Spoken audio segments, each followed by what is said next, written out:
सरकार ने डीएससी समाज, डीएससी से मतलब होता है डिप्राइव्ड शेड्यूल कास्ट, इसका हमें 10% इंस्टीट्यूशन में रिजर्वेशन अलग से दिया। उसका फ़ायदा हमारे अपने बच्चों के लिए, उनके भविष्य के लिए कैसे होता है, मैं एक एग्जाम्पल के द्वारा बता रहा हूँ। और कितना जहर हमारे बड़े भाइयों का हमारे प्रति है, वो एग्जाम्पल भी मैं आपको बीच में बता रहा हूँ और मैं लाइव विटनेस उस चीज़ का। वो क्या था, जैसे ही किसी भी हरियाणा के इंस्टीट्यूशन में दाखिले का समय होता है मार्च अप्रैल मई के आसपास, तो उसमें जब भी सीटें आती हैं रिजर्वेशन की इतनी, ओबीसी के लिए इतनी, एससी के लिए इतनी और जनरल कैटेगरी की इतनी, तो सबका एक एंट्रेंस टेस्ट होता है और उसकी कट ऑफ लगती है।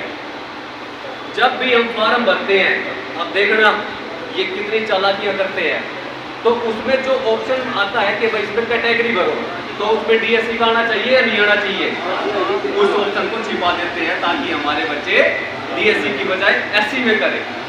एक पॉइंट पे वीक हो गए। रमेश जी, सुप्रीम कोर्ट का जो फैसला आया है उस पर आप क्या कहना चाहेंगे?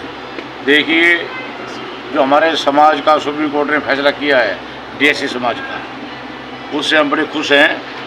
ये हमारे लिए एक गर्व की बात है।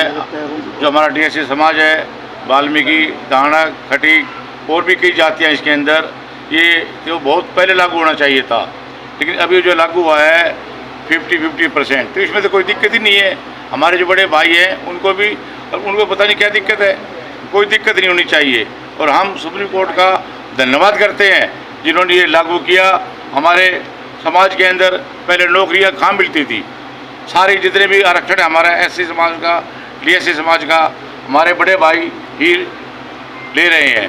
तो सुप्रीम कोर्ट ने जो ये फैसला किया है, इसके लिए हम उसका बार बार धन्यवाद करते हैं और सरकारों से विनती करते हैं जहाँ भी सरकारें हैं, किसी भी दल की हो, वो उसका लागू किया जाए ताकि हमारे समाज का, डीएससी समाज का इसमें भला हो सके।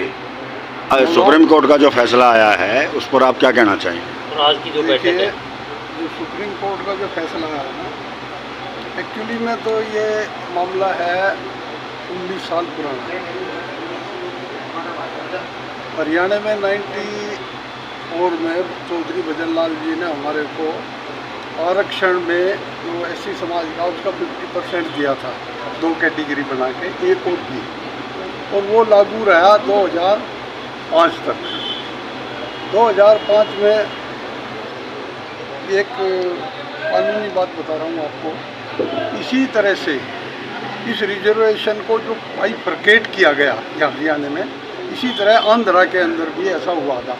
वो 4 हिस्सों में बांट दिया था। तो वहाँ पर आंध्रा के जो लोग थे जो बेनिफिट ले रहे थे, उन्होंने आंध्रा हाई कोर्ट में इसके खिलाफ अपील की।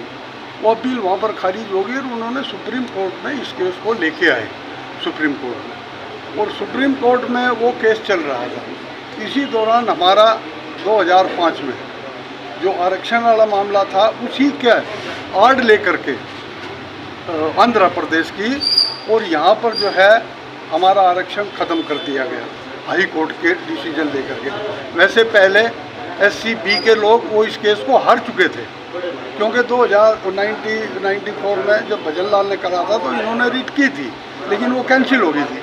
उसकी कॉपी लेकर के और उन्होंने उसके दोबारा हाई कोर्ट में चंडीगढ़ करा था। उसके अंदर सबसे बड़ी पार्टी थी वाल्मीकि समाज, फिर उसके बाद दानक समाज था जो पानीपत का था, और मैं भी खटीक समाज का प्रधान था उस टाइम। मैं भी एक पार्टी था मेरी तरफ से भी, क्योंकि हमारे बनारस दास वाल्मीकि थे रिटायर्ड IAFS, और हमारे ML सारवान थे, राजकुमार वाल्मीकि थे, दानक समाज में थे डॉक्टर विजय काय जो MD यूनिवर्सिटी के प्रोफेसर, वो भी रहे, BC भी रहे, प्रोफेसर थे, और मास्टर रामपाल रूखी बहुत हमारे समाज के लोग थे। उन्होंने ये लड़ाई लड़ी और हमने वकील किया। तो ये मामला जो है ना, जब 2005 का जब विधानसभा का चुनाव आया, तो हमारी बदकिस्मती ये रही कि हमारा जो SC समाज है उसका प्रतिनिधित्व जो है ना हमेशा कम रहा है। सबसे पहले तो मैं सूरजमल मदाना बताइए। सबसे पहले तो मैं आपका और यहाँ के जो लोग इकट्ठे हुए हैं डीएससी समाज के धन्यवाद करता हूँ।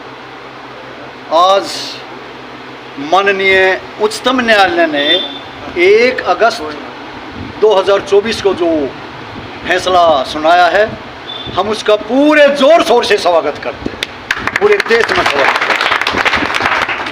हरियाणा प्रदेश में 42 जातियाँ DSC और 6 जातियाँ B ब्लॉक की, जो B ब्लॉक मारती है, और पूरे देश में 1108 यानी कि 1108 जातियाँ SC समाज की हैं।